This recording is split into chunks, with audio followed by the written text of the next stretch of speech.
Next operation की बात करते हैं हम, कॉम्प्लीमेंट ऑपरेशन। ये थर्ड ऑपरेशन हमारे पास, कॉम्प्लीमेंट ऑपरेशन। कॉम्प्लीमेंट ऑपरेशन को रिप्रेजेंट किया जाता है इसको डैश से,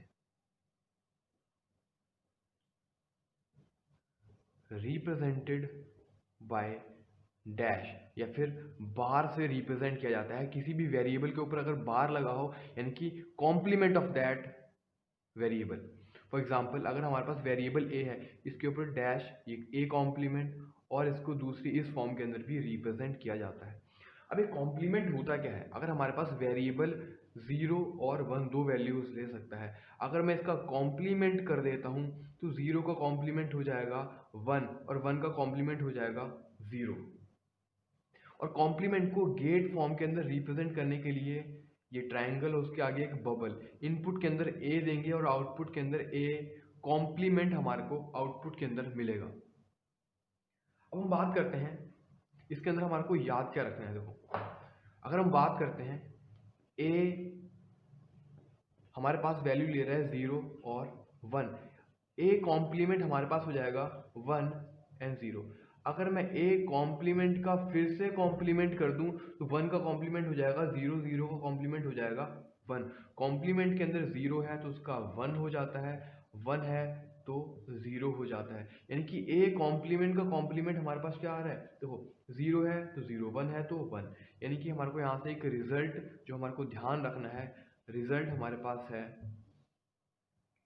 ए कॉम्प्लीमेंट का कॉम्प्लीमेंट इज इक्वल टू क्या होता है, ए कॉम्प्लीमेंट का कॉम्प्लीमेंट इज इक्वल टू हो जाएगा ए। या फिर कोई और वेरिएबल है बी कॉम्प्लीमेंट का कॉम्प्लीमेंट इज इक्वल टू क्या आ जाएगा बी। ये है कॉम्प्लीमेंट ऑपरेशन। अब हम बात करते हैं हमारे पास डी मॉर्गन्स लॉ की। कॉम्प्लीमेंट ऑपरेशन के अंदर में डी मॉर्गन्स लॉ की हम बात करेंगे।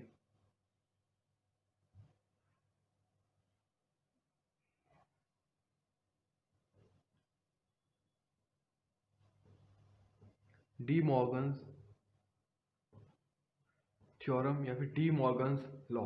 अगर हम बात करते हैं डी मॉर्गन्स थ्योरम की, हमारे पास दो वेरिएबल्स हैं ए एंड बी।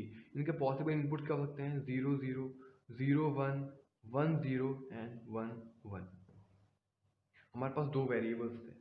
अगर हम बात करें ए डॉट बी की, हमने डॉट ऑपरेशन हम जानते हैं, A dot B, 0 dot 0 0, 0 dot 1, कोई एक भी इनपुट 0 होगा तो आउटपुट क्या हो जाएगी, आउटपुट हो जाएगी 0। जब दोनों के दोनों इनपुट 1 होंगे तब आउटपुट क्या होगी, 1 होगी। अगर हम बात करते हैं ए कॉम्प्लीमेंट की, अगर हम बात करते हैं ए डॉट बी के कॉम्प्लीमेंट की, ए डॉट बी हमने निकाला, इसका कॉम्प्लीमेंट यानी कि 0 का कॉम्प्लीमेंट 1, 0 कॉम्प्लीमेंट 1, 0 कॉम्प्लीमेंट 1, 1 का कॉम्प्लीमेंट 0। अगर हम बात करें ए के कॉम्प्लीमेंट की, ए का कॉम्प्लीमेंट क्या हो जाएगा, 0 है तो हो जाएगा 1, 0 है तो 1, 1 है तो 0, 1 है तो 0। ये हमारे पास आ गया ए कॉम्प्लीमेंट। अगर हम बात करते हैं बी कॉम्प्लीमेंट की, 0 है तो 1 हो जाएगा, 1 है तो 0, 1 0। This is B complement. अगर हम बात करते हैं ए कॉम्प्लीमेंट और बी कॉम्प्लीमेंट की, ए कॉम्प्लीमेंट और बी कॉम्प्लीमेंट यानी कि 1 और 1 इज इक्वल टू 1 हो जाएगा। कोई एक भी 1 होगा तो और ऑपरेशन क्या कर देता है, उसको 1 कर देता है। 1 और 0 1, 0 और 1 1, 0 और 0 0। अगर अभी हम यहाँ पे ध्यान से देखें, ए डॉट बी का कॉम्प्लीमेंट और ए कॉम्प्लीमेंट और बी कॉम्प्लीमेंट, ये दोनों सेम है।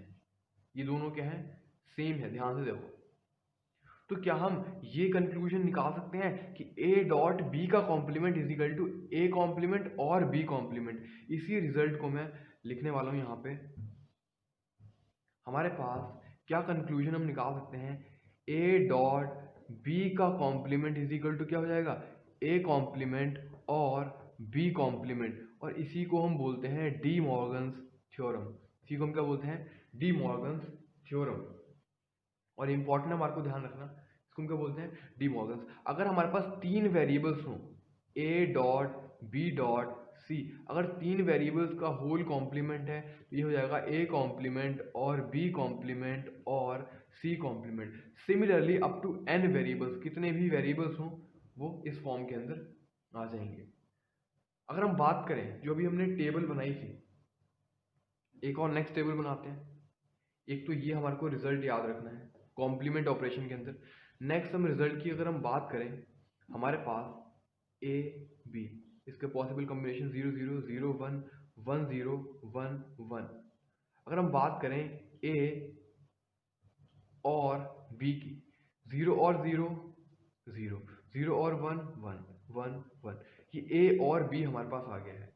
अगर हम बात करें ए और बी के होल कॉम्प्लीमेंट की, तो 0 का कॉम्प्लीमेंट 1 और 1 का कॉम्प्लीमेंट आ जाएगा 0।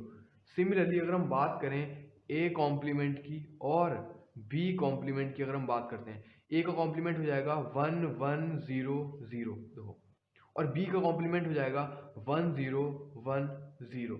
अगर हम बात करते हैं A complement dot B complement की, तो A complement dot B 1 dot 1 1 1 dot 0 0 0 dot 1 0 0 dot 0 0। अगर हम ध्यान से देखें तो हमारे पास ये ऑपरेशन और ये ऑपरेशन क्या आ रहा है, सेम आ रहा है, यानी कि ए और बी का complement is equal to A complement dot B complement हो रहा है।